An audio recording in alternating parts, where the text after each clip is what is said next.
bem? Oh, glória. O músico está tentando achar um tom ali. Oh, glória. Gálatas capítulo 6, eu vou ler somente 3 versículos. O versículo 7, 8 e 9. Vou te ajudar. Primeiro livro do Novo Testamento, dando continuidade após os 4 evangelhos, Atos, depois vem Romanos, 1 Coríntios, 2 Coríntios, depois vem Gálatas. Glória, está pertinho de você. Todos acharam? Esse aqui está fraco. Todos acharam? Glória. Vamos ler também o tempo, que diz assim, Gálatas capítulo 6, versos 7, 8 e 9, que diz assim: não erreis, Deus não se deixe escarnecer, porque tudo que o homem semear, isso também ceifará. Porque o que semeia na carne ceifará a corrupção, mas o que semeia no Espírito ceifará a vida eterna. E não nos cansemos de fazer o bem, porque a seu tempo ceifaremos, se não houvermos desfalecidos. Você pode sentar. Oh, glória a Deus. Preocupe a sua mão. Eu uma linda salva de palmas para Jesus.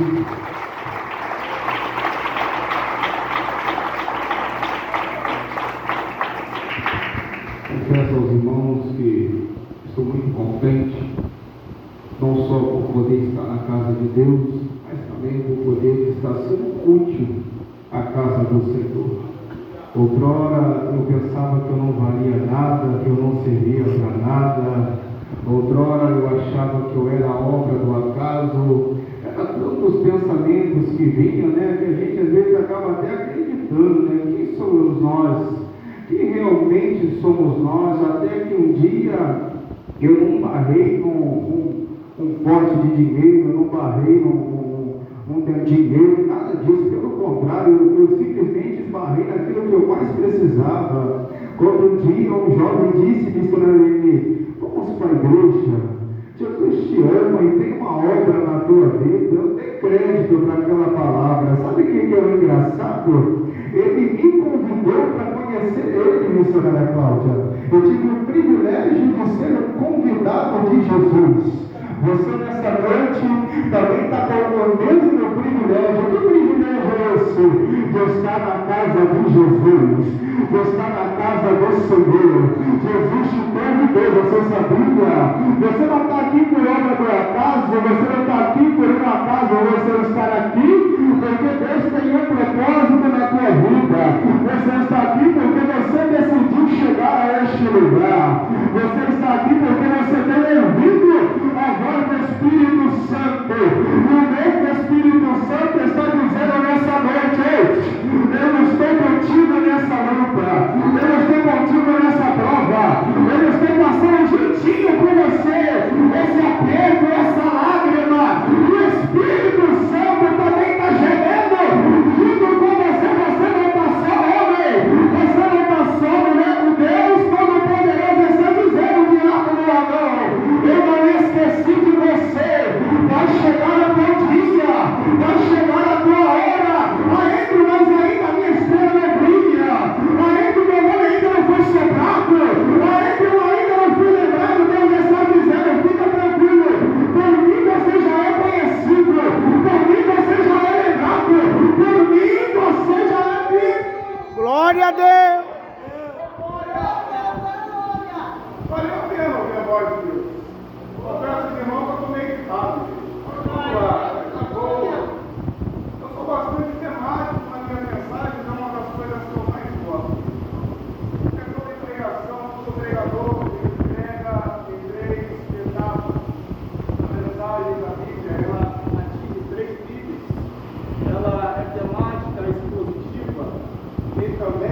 falando sobre colheita, está falando que tudo que você planta, você vai fazer o quê?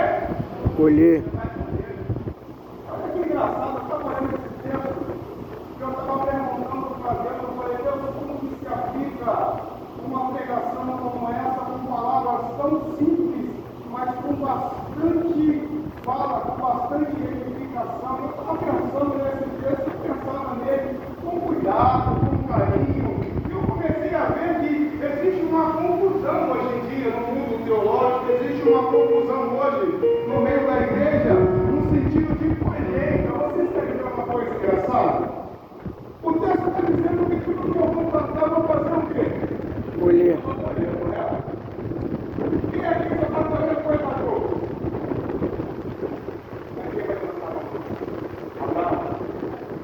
Mas se você está plantando coisas ruins, será que você é alguém que está plantando coisas ruins? Porque o texto está falando de uma colheita, isso é verdade. Só que o texto, quando vai falar de colheita, vai ter dois sentidos de colheita. Primeiramente, a colheita terrena. Segundo, a colheita da vida vindoura. E na colheita terrena, me corrija se eu estiver errado. Quem aqui não está plantando coisa boa? Quem aqui não está plantando coisas excelentes? Mas a pergunta é, na parte terrena, quem aqui está colhendo coisas boas? Quem aqui não está colhendo coisas excelentes? Nos é ensinado que quem planta um pé de maçã ou uma macieira vai colher o quê? Maçã. Nos é ensinado neste lugar que se você planta um pé de jaca, você vai colher o quê? Jaca. Essa verdadeiramente é o sentido da lei, é o quê? Semeadura. Só que quando nós paramos para ver para o lado físico, parece que estamos colhendo mais o quê? Coisas boas ou coisas ruins? A pergunta que fica para a igreja, né? Por quê? Porque hoje em dia a igreja está sendo muito levada para o pior. Se você der X, você vai ganhar? Se você fizer isso, você vai ganhar? A pergunta é simples: o reino, ele é dado por barganha ou por mérito?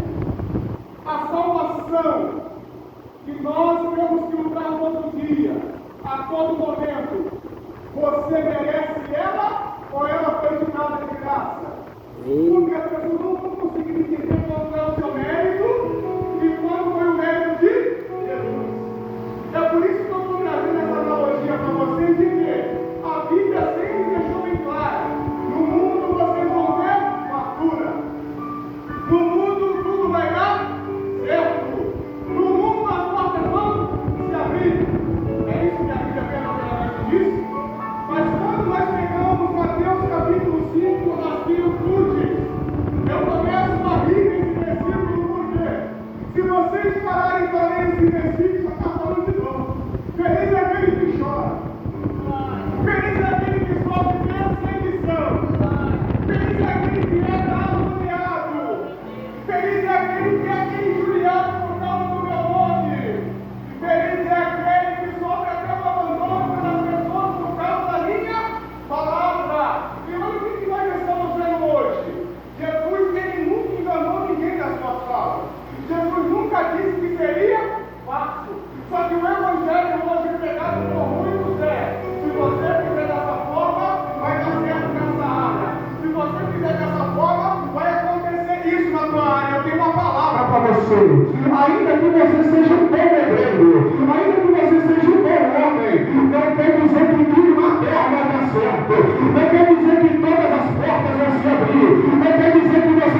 que ela não consegue entender que o que ela está semeando na terra, nem sempre ela vai conseguir ter o resultado que ela sempre quis.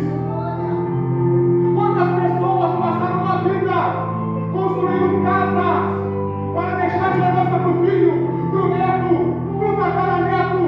Olha a catástrofe que aconteceu no Paraná. Quantas casas foram demolidas? Quantas empresas foram derrubadas? Quantos acidentes? Agora imagine a dedicação daqueles homens em plantar aquele terreno, aquela casa, aquela empresa. Mas veio o vento e levou. Mas veio o vento e levou. Eu não vim aqui falar que envelheceu, não pelo contrário. E também para dizer para você, cuidado daquilo que você pode ter coração. Cuidado daquilo que você se desempenha muito, sabe por quê? Uma hora o vento pode vir. E se o vento vier errado, você está dizendo, aonde está o teu coração, igreja? Meu Pai! Quantas catástrofes nós estamos vendo no mundo? Quantos problemas nós estamos vendo nesses séculos? E olha quantas coisas estão acontecendo que ainda vão acontecer. Eu vejo na Bíblia um homem desprovido de saúde. Eu vejo na Bíblia, Priscila, um homem desprovido de riquezas. Eu vejo na Bíblia um homem desprovido de morada. Eu vejo na Bíblia um homem que não é citado nem a sua árvore genealógica e nem a sua parentela. Quem é? Um mendigo chamado Lázaro. Eita glória! A minha pergunta para vocês é: pode ler o texto? Em que Lázaro reclamava com Deus?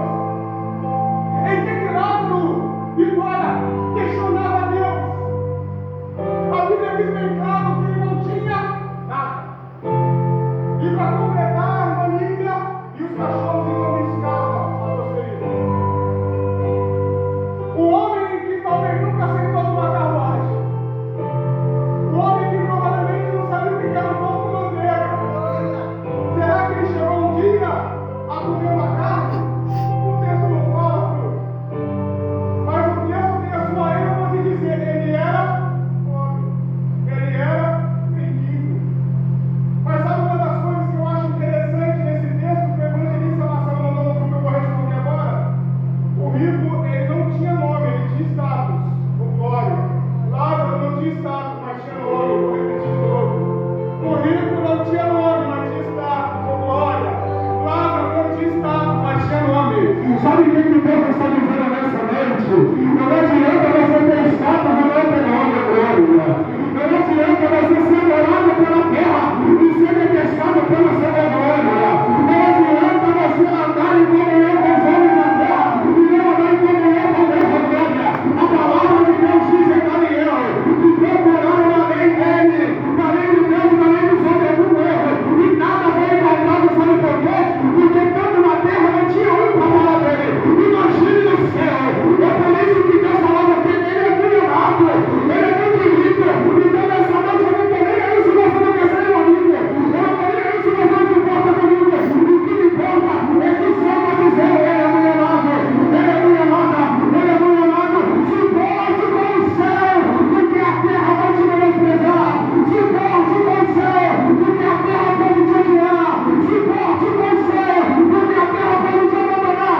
Mas o exército de Deus, quando vier a tua sepultura, Eita glória! busca, cadê? Busca!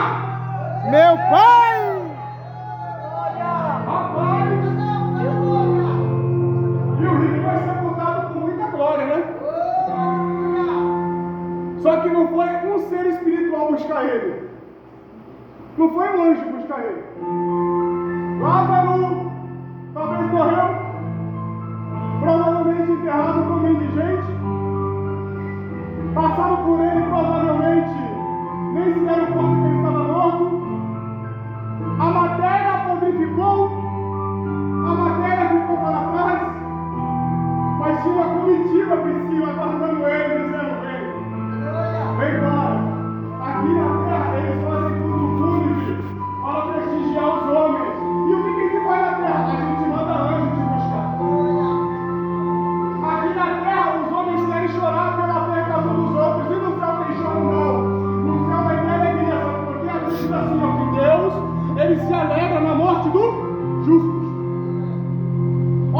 alegria do céu. Olha a alegria do reino de Deus. Chegou mais um dos nossos. Chegou mais um que estava faltando. Deus nessa noite está dizendo: você também pode ser um deles. Você também pode ser um desses. Você também consegue ser um desses. Você também consegue alcançar como esse. A Bíblia está dizendo: seja firme, seja corajoso, seja fiel, seja temente, seja obediente. Aqui é como que está chamando a tua verdade. Do mesmo jeito que Jesus pregou o céu, ele também falou da condenação. Do mesmo jeito que ele disse que o lugar de paz existe, ele também disse que não é lugar de condenação. Do mesmo disse que não jeito que ele falou que existe um lugar de refrigério, também existe um lugar que vai aquecer a tua alma. Você pode escolher a lei da semeadura para todos. Vamos escolher o que é de Deus, igreja. Meu Deus! É tempo de voltar o juízo no lugar. É tempo de se acertar e rever conceitos. É tempo de parar e conversar e ver. Existe uma lista com os domiciliares chamados prós e os contras. Nessa noite eu apresento essa lista. Faça uma alta análise de você mesmo. Não, pregador, vai você, não sou eu não. O que está escrito em 1 Coríntios capítulo 11, verso 23, a gente tem claro que o homem tem que fazer a sua alta análise. Não sou eu que tenho que fazer a alta análise de você, não. A alta análise que o pastor aqui dá, o pastor presidente e o pastor responsável é: o erro que você está cometendo é disciplinado? É para banco ou não é para banco? Agora, se analisar no que você está acertando e no que você está errando, é com você. Ninguém aqui é leigo, não, gente. Você sabe muito bem quando você acerta. Estou mentindo? Quem aqui não sabe quando é? Quer dizer que você botou o dedo no fogão depois de estar ligado, faz uma hora, queimou o dedo e vai dizer que não sabia. Eu não sabia. Né? Quer dizer que tu sabe que aqui tem um altar, o degrau é alto, dá um complicão com corrente gravada, vai machucar o teu dedo, você vendo que tem um degrau, você não sabia. Ah, você não vai descendo aqui, você quebrou, você quebrou. Ninguém aqui sabia que se botar o cartão dentro de uma máquina digital, você sabe que isso passa, né? Aqui ninguém sabia, né? Ô, meu, ninguém sabia que quando enche o carrinho no mercado de compra tem que pagar, né? Sai pela porta. Aí ninguém sabe, né? A pergunta é: quem aqui não sabe o que faz? É? Ela vai olhar muito aqui. As crianças também sabem. Salva aquelas crianças que não sabem. Realmente tem crianças, realmente. Vou botar a sua idade, mais ou menos entre 3, 4, 5 anos. Porque tem criança que já sabe mais. Tem criança que sabe colocar o telefone, sabe que não está no vídeo. Tem criança que está no vídeo. Aí tu fala: ô pai, não, ele faz também. Ele faz conteúdo. Essa é a verdade, querido. A Bíblia, quando fala que vai ser o ano que você vai semear, essa também dá que a responsabilidade da colheita é sua. E quem você é? Ninguém que não sabe o que está fazendo, tira das suas filhas. Agora, se você quer colher coisas boas, o que você vai fazer? Colher coisas boas. Mas se eu estou plantando, eu estou colhendo. Às vezes, se você vai colher nessa terra, você vai colher onde? Quer colheita melhor do que essa? Quer colheita maior do que essa? Aqui não vale a pena gastar. Quem aqui não está colhendo com essa? O meu já nasceu sem receber. Essa é a verdade. Então, amigo, não estou verdade, eu nem recebi meu décimo. Mas o meu veio décimo. Está no cartão. Quando vem o negócio do PIS? O PIS é uma data específica do teu aniversário. Quem aqui recebe o PIS em novembro, dezembro, mas não já fica aqui em janeiro? Parcelado de 12 vezes, fácil, né? Só que aí não esquece que um dia o que vem? A cobrança. Tem como a senhora falar que aquilo que está no meu cartão é da senhora? Tem como eu falar que aquilo que está na minha conta não é minha? Mas por que a gente está fazendo isso hoje em dia? Nós estamos plantando, estamos colhendo e depois estamos fazendo o quê? Acho justo. O camarada, ele não gosta de ajudar ninguém, mas quando ele está na coisa, ele ajuda.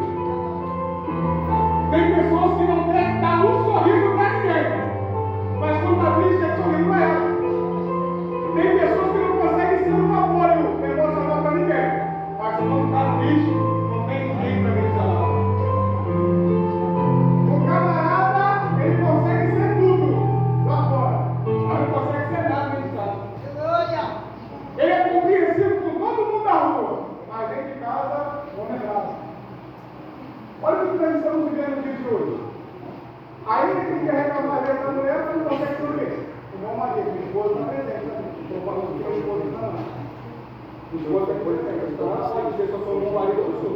E aí, graças a Deus.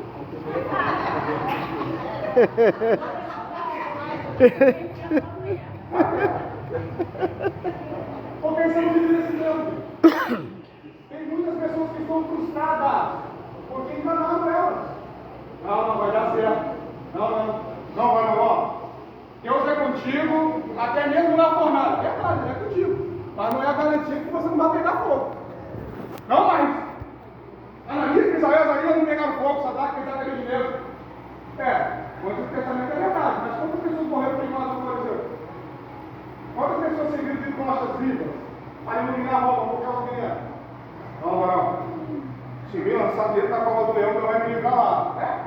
Verdade, o Antigo Testamento livrou Daniel. Livrou alguns. Mas será que livrou a todos? Imagina agora você no Atos dos Apóstolos, capítulo 2. Está lá Pedro e Tiago, um vivendo com o outro. Vão morrer. Acabou. Vai dar ruim. Acabou aqui. Aí Tiago, é o primeiro a receber. Na barriga. Morreu. Quando vai ver, não, bate negócio, espera mais um pouco. Espera mais um pouco. Deixa aqui mais multidão, porque o povo celebrou. Quando chegou a hora de matar a Pedro, cadê Pedro? Já está de casa. Melhor. Pedro sendo ameaçado de morte. Deus livrou ele, enviou o anjo. E Pedro se escondeu. Ele estava na praça pregando de novo. Mas o que tu está fazendo aqui, rapaz? Não sei, Deus me tirou de lá, eu estou aqui. Então, eu tenho um advogado. Ele que revogou essa minha causa aí. Se você não estiver gostando, vai reclamar com ele. Mas por que não aconteceu com o Tiago? Você vai perguntar para Deus. Ou por que Deus não livrou o Tiago? Você pergunta para Deus. Se vocês quiserem aí, até o neto aí que eu quero tirar essa dúvida. É com você mesmo. Mas a verdade é essa. Nem todo mundo vai ser livrado. Nem todo mundo vai conseguir o bom emprego. Tem aqui muitas das vezes se indignou dizendo assim, rapaz, mas eu tenho segundo grau, eu tenho até um curso. E não ganho o que o irmão tem, ganha mais do que eu, não tem nenhum meu ano.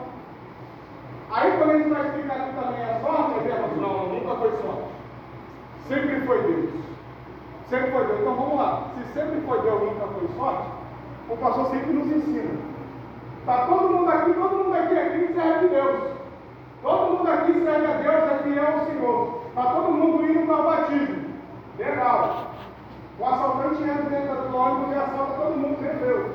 Quer dizer que eu sou mais crente do que vocês? Quer dizer que eu sou crente bonitão, assaltou até o pastor presidente. Porque as pessoas não conseguem discernir o que é sorte e o que é Deus. Que Deus pode nos livrar? É verdade. Que Deus ele pode considerar? É verdade. Mas também muita coisa dá do quê? A sorte. Tem dia que eu estou sem dinheiro nenhum e não consigo achar R$1 na rua. Ainda mais agora depois que inventar o Pix, não vai achar mais mesmo. Não vou chegar na hora. Mas tem pessoa que não serve a Deus, não faz nada e acha dinheiro na rua. Aí ele é Deus e eu sou o quê? Ele nunca foi sortido para Deus, eu sou o quê? Ainda fala assim, mas Deus, se eu achar aqui, além de tirar uma oferta para a casa do Senhor, eu ainda vou conseguir fazer isso, tá? Eu não acho. Mas sabe o que eu acho engraçado? Ainda que você não ache o dinheiro na rua, Deus sempre envia o recurso. Sabe o que eu acho engraçado? O crente que ele é fiel a Deus, Deus começa a tocar no coração dos que estão perto. O crente que é fiel a Deus, Deus começa a mover em favor. Então tem hora que vai ser a sorte, mas tem hora que vai ser a mão de Deus. Então uma ou outra, conte com Deus, acredite em Deus. Por exemplo, ainda não aconteceu que espera mais um pouco, aguarda mais um pouco, continua semeando, continua regando, porque Paulo, quando iniciou seu ministério, ele viu a igreja pequenininha, tinha.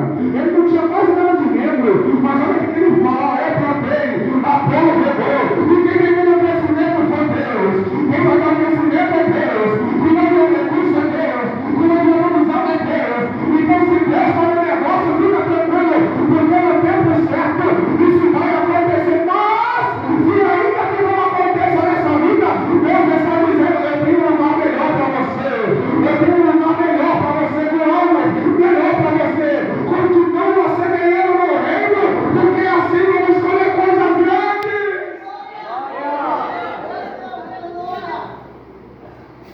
Paulo, ele dá um dos maiores exemplos.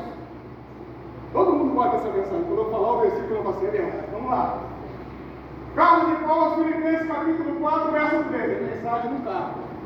Tem gente que até está com isso um pouco. O que está escrito na carta de Paulo aos Filipenses, capítulo 4, verso 13? Quem sabe? Quem sabe? Vamos ler a Bíblia, gente. 13. Posso Todas as coisas. naquele. Quem nunca pegou esse versículo e aplicou em tudo? O médico chegou e falou: está doente. Posso todas as coisas em fortaleza. Chegou no trabalho, quer uma porta de emprego. Mas não tem não. Posso todas as coisas que me fortalecem. O carro quebrou e você não tem dinheiro. Posso todas as coisas que me fortalecem. Tudo ruim está acontecendo e você só lembra desse versículo. Mas você já leu os versículos acima já? Porque ler o 13 é legal, mas você lê o 10, o 11, o 12, o 13, o 10, o 11, o 12. Paulo está dizendo assim: rapaz, eu aprendi a ter fartura, mas também aprendi a ter escassez. Paulo estava dizendo assim: eu aprendi a ter muito, mas também aprendi a não ter nada. Eu aprendi a ter bastante, mas também me contentei com pouco. Aí Paulo está dizendo: mas uma coisa eu aprendi com Jesus: eu posso todas as coisas. Então, o que é poder todas as coisas? É você confiar em Deus, é você esperar em Deus, é você crer em Deus. Está tudo difícil, é verdade, mas no tempo certo Deus vai enviar a provisão, no tempo certo vai vir o milagre, eu creio. Enquanto o povo estava no deserto, eles estavam preocupando: de dia está calor, Deus está dizendo: eu vou mandar uma nuvem. De noite o povo está dizendo: é um frio, Deus está dizendo: eu vou mandar coluna de fogo. De tarde o povo está perguntando, Deus está dizendo: calma que eu vou enviar maná. O povo está dizendo: só tem maná, não tem maná, calma para eu enviar cordoniza. Só tem maná e cordoniza, eu estou com sede, calma, que até na água amarga eu posso vir a doce. E quando não tiver lago, Deus está dizendo: tem uma rocha ali que também sai água. Deus está dizendo: eu ainda continuo Deus. Deus está dizendo: eu não mudei, eu permaneço mesmo. Deus está dizendo: somos nós que mudamos com Ele, mas se nos voltarmos para Ele, Ele está dizendo: eu ainda sou o provedor, eu ainda sou o Deus de milagre. Deus está dizendo: cadê teu cesto com 5 pães e 2 peixinhos? Cadê teu céu? Cadê teus panos? Quem tem 5 pães e 2 peixinhos, Deus consegue alimentar a multidão. Quem tem 5 pães e 2 peixinhos, Deus consegue alimentar o necessitado. Quem tem 5 pães e 2 peixinhos, consegue ver o milagre de Deus. E nessa noite, levanta a mão para receber a parte do Senhor. Deus está dizendo que aquilo que estava parado, você pode voltar a movimentar. Que aquilo que estava morto, receba a vida neste momento. Que aquilo que estava desesperançoso, a esperança chegou. Oh, glória! A lei da semente se aplica vivo e traz um resultado após a morte. Você vai ter alguma coisa para apresentar para Deus. Ele vai ter que. Eu não tenho nada, fica tranquilo, que até eu não tenho nada. Olha o que a Bíblia fala: que Ele vai tirar do que tem, até do que não tem, Ele vai tirar. Ah, mas eu não tenho nada, fica tranquilo.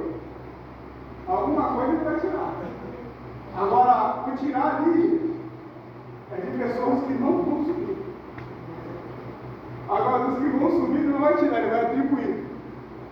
Ele está dizendo assim: ó, cadê o que você tem para me oferecer? Eu tenho pedras preciosas, está aqui, Senhor. Eu tenho couro, está aqui, Senhor. Eu tenho prato, está aqui. Mas, Senhor, só tenho ferro, barro e palha, está aqui também, serve também.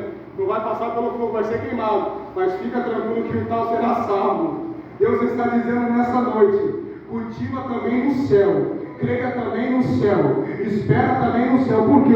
Eu não conheço ninguém da Bíblia que esperou no céu e foi frustrado. Eu não conheço ninguém da Bíblia que esperou em Deus e passou vergonha aonde? Na terra, não, no céu. No céu ele foi bem visto, no céu ele foi recebido, no céu ele está na maior posição. Sabe por quê? Na terra ele olhava de cima, de baixo para cima. No céu, agora ele consegue olhar de cima e para baixo. E Deus está dizendo: vai chegar o teu momento, vai chegar a tua hora. Deus está dizendo: essa dor que está no teu corpo, uma hora vai passar, eu creio. Essas lágrimas que correm, uma hora vai cessar, eu creio. Essa dor que te aflige, uma hora vai cessar, eu creio. O céu é logo ali. Os profetas pregaram, os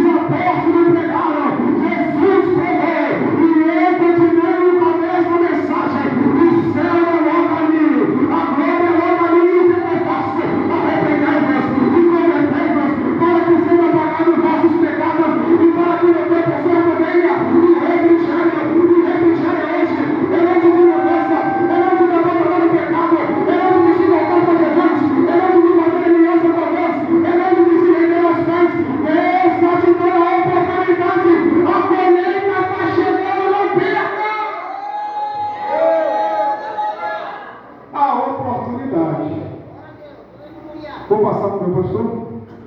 Agradeço a minha oportunidade. Faça então a palavra de Deus.